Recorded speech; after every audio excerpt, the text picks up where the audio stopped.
Bidenomics. Massive new spending. You just put up that list for housing, childcare, etc. And then not only more regulation, but the worst type, the type that everybody in the whole world that's ever tried knows doesn't work, which is price controls. Look, true, it's got to go through Congress. The question can be, does the Trump campaign have enough focus to really make that distinction, point out about what this is in reality, Bidenomics? We know that's not popular with Americans. I think if they make that point, then this is a liability for her.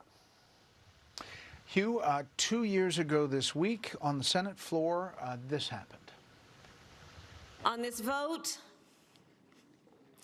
the yeas are 50, the nays are 50. The Senate being equally divided, the Vice President votes in the affirmative, and the bill, as amended, is passed.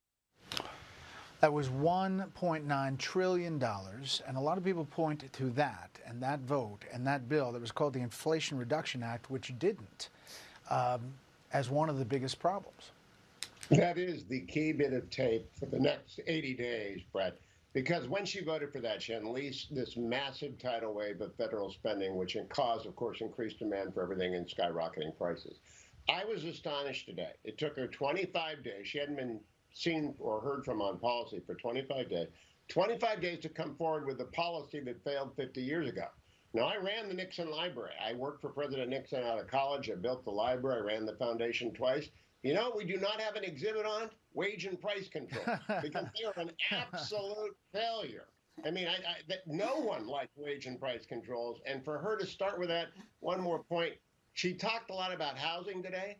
The last people you want to consult on housing is anyone from California, and the very last person is anyone from San Francisco. The housing shortage there is so chronic and so long-standing, I can't even believe it. It gives chutzpah an entirely new meaning for her to talk about housing.